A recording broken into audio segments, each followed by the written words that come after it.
Hi friends, captain Vijayakanth அவர்களோட மகன் விஜய் பிரபாகரன் அவர்கள் தளபதியை மீட் பண்ணி கேப்டன் அவர்களோட உருவ சிலையெல்லாம் கிஃப்டா கொடுத்திருக்காரு. அதாவது சடனா இந்த மீட்டிங் எதுக்காகனா, நாளைக்கு கேப்டன் அவர்களோட 1ஆம் ஆண்டு நினைவு நாள், அதை ஒரு பேரணியா பண்ண போறோம் அப்படின்ற மாதிரி பிரேமலதா விஜயகாந்த் அவர்கள் ஆல்ரெடி சொல்லியிருந்தாங்க.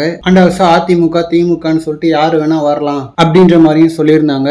ஸோ அதுக்காக தான் இன்னைக்கு விஜய் பிரபாகரன் அவர்கள் தளபதியை பர்சனலா மீட் பண்ணி இன்வைட் பண்ணியிருக்காரு. அண்ட் டெஃபினட்டா நாளைக்கு விஜயகாந்த் அவர்களோட நினைவஞ்சலிக்கு தளபதி வருவார்னு நினைக்கிறேன். ஏன்னா கேப்டன் அவர்களுக்கும் தளபதிக்குமான ரிலேஷன்ஷிப் அப்படி. அண்ட் ரீசெண்டா கோட் படத்துல கூட விஜயகாந்த் அவர்களுக்கு ஒரு ட்ரிபியூட்லாம் கொடுத்திருந்தாரு. அண்ட் அப்பவே கேப்டன் அவர்களோட ஃபேமிலியும் மீட் பண்ணாரு. ஸோ தளபதி வந்தாருன்னா கேப்டன் அவர்களுக்கு ஒரு மிகப்பெரிய மரியாதையாகவும் இருக்கும். ஸோ அதனால தளபதியை ஸ்பெஷலா இன்வைட் பண்ணியிருக்காங்க. அண்ட் 2026 தேர்தலில் டிவிகேவோட தேமுதிக கூட்டணி வைக்கவும் வாய்ப்பு இருக்கு. ஏன்னா தளபதியோட பொலிட்டிக்கல் என்ட்ரி மாநாடெல்லாம் தேமுதிகவுமே பெருசா விமர்சிக்கல. அண்ட் ஆல்ரெடி வேற பர்சனலான பாண்டிங் வேற இருக்கு. ஸோ அதனால வரப்போற தேர்தலில் கூட்டணிக்கான வாய்ப்புகள் இருக்கு. ஒருவேளை இப்போ கூட்டணி வைக்கலனா கூட ஃபியூச்சர்ல விஜய பிரபாகரன் அவர்கள் மெயினான ஒரு தலைவரா ஆனதுக்கு அப்புறம் டெஃபினட்டா கூட்டணி வைப்பாரு. சோ கூட்டணி பத்தி அப்புறம் பாத்துக்கலாம். நாளைக்கு கேப்டன் அவர்களோட நினைவு நாளுக்கு யாரெல்லாம் வராங்கன்றத வெயிட் பண்ணி பார்க்கலாம். தளபதிக்கு ஷூட்லாம் இல்ல, ஃப்ரீயா தான் இருக்காரு. ஜனவரியில இருந்தா திரும்ப ஷூட் ஸ்டார்ட் ஆகுது. சோ அதனால டெஃபினட்டா தளபதி வருவாருன்னு சொல்லிட்டு எதிர்பார்க்கலாம். ஓகே ஃப்ரெண்ட்ஸ், இதை பத்தின உங்களோட கருத்துக்களை கமெண்ட்ல சொல்லுங்க.